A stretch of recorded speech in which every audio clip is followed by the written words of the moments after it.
So hey guys, I'm gonna be watching scary animations here. There's 30 of them. I was 20 at the time, studying for an upcoming exam in biology. That is, until my roommate busted in my room. She wasn't yelling, but I could see she was drunk by her excitement. I rolled my Oh eyes guys, and I'm just gonna move. but it was okay. I kind of gotten used to her behavior.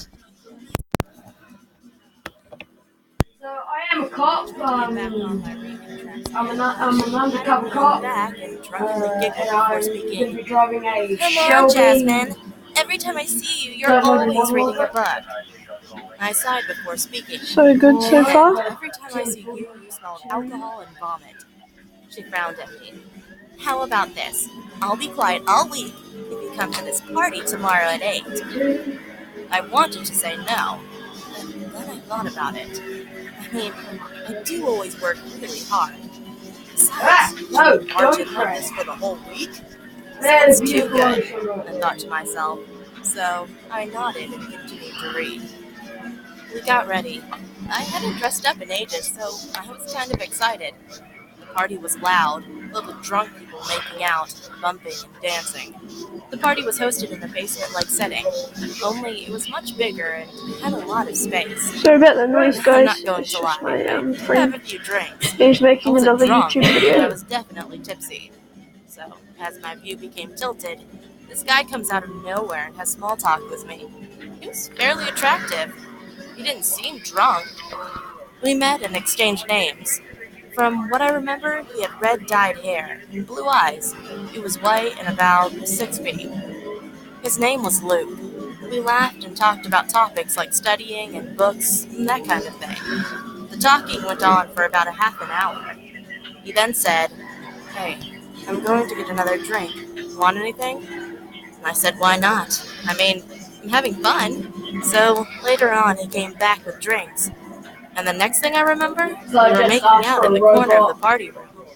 It was so quick. And then he asked me, "Want to go back to my place?" Which I politely declined. I already know what he wants. Besides, I needed to be on campus in the morning. Come on, I promise it'll be fun. I remember that he kept on trying to get me to go, but he gave up after I made it clear I wasn't interested in going to his place. He rolled his eyes angrily and gave me a paper with a number on it. Fine. If you change your mind, Oh give me man, a yeah. call. Do not use He leaned ESF close to if me you've and got an whispered oncoming against my vehicle, ear. as you probably Then he walked out, and the rest of the night was a complete blank. The The next day, I woke up inside my college bedroom, on my bed, next to my roommate snoring on her bed as well. As I got up to shower, a paper fell out of my pocket. It was the number, which made me remember that guy. But I had more important things now. I showered then and went to study. I remember reading my book when all of a sudden I felt dizzy. Then I woke up in the bed with police officers and nurses talking next to me. Turns out I had this dangerous allergic reaction that could only be caused from saliva or any bodily fluids that had come from decaying or rotting flesh, which to my surprise was weird. I hadn't been kissing anyone, let alone ate anything raw. Then I remembered the guy. I told police about the guy at the party and gave them the number he gave me. A few weeks passed and my allergies went down so I could live my life normally. I just finished my test when my phone rang. I answered it, and it was the police. Turns out the guy from the party had Oh my two god, dead, what the decaying women's hell? bodies inside his apartment that he ate. They must have been there for months. My heart dropped. The thought that I made out with someone who ate human flesh, or even worse, was what if I had agreed to come to his place?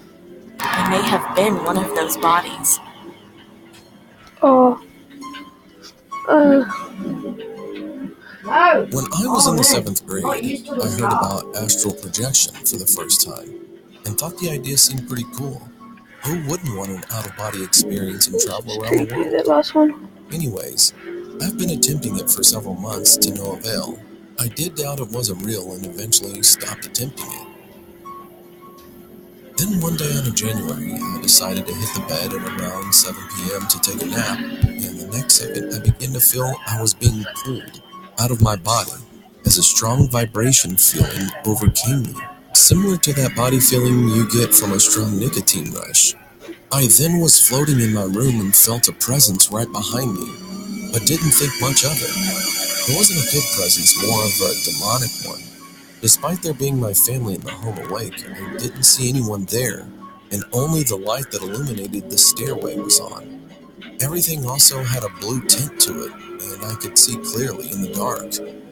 I had to swim through the air to be able to move, and went through my door and swam my way downstairs. I decided to go up and through the ceiling, and then through the roof, and explore this new plane of existence. However, as I went through the ceiling, I saw this creature rushing towards the stairs, and it stopped as soon as I stopped moving to see it. I could only see the back of it from the right side of it since it was blocked by a wall. No, now that's Big just yellow scary, scale, guys. Like, pointy, honestly, elongated what is ears, that? a tail that's medium-sized, and it appeared to be as tall as I was at the time, 5'6".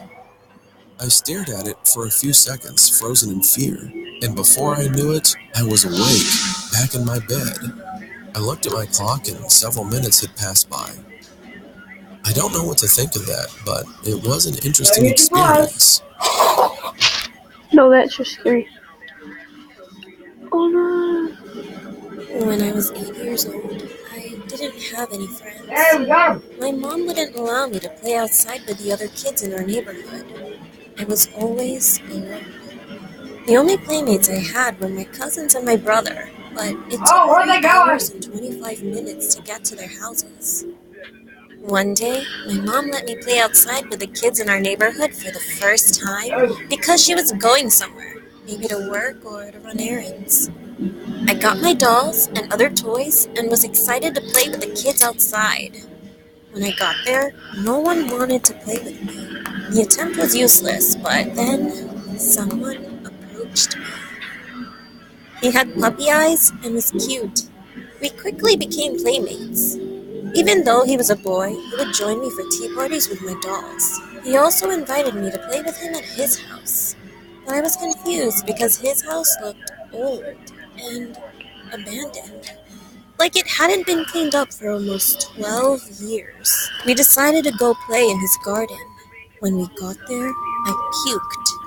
I didn't know why at the time, but for some reason, I was disgusted. He didn't offer me water or anything. He just looked at me grinning and said, "Next time, you're going to sleep here too." 2 weeks after that upsetting experience, I went looking for him. A paper airplane flew to me out of nowhere. I picked it up, and when I opened it, I was shocked, scared, and sad. It was a newspaper clipping. The boy that I played with went missing 9 years ago. I ran to my bedroom, and I saw a shadow through my window. I looked at it closely, and it was the boy. He was smiling. I know what you're gonna say. Today, I'm 19 years old, and I still remember that part of my childhood so clearly. Successfully repaid. Wait, guys, don't mind the person in the background. One day, when I was It's really about loud. 6 or 7 years old, my mom had gone to my older sister's recital in Georgia, and my dad was at work. He was a pilot for some airline. So she left me and my older brother, who was only 12 at the time, at the sitter's house, which was a few blocks away from my house.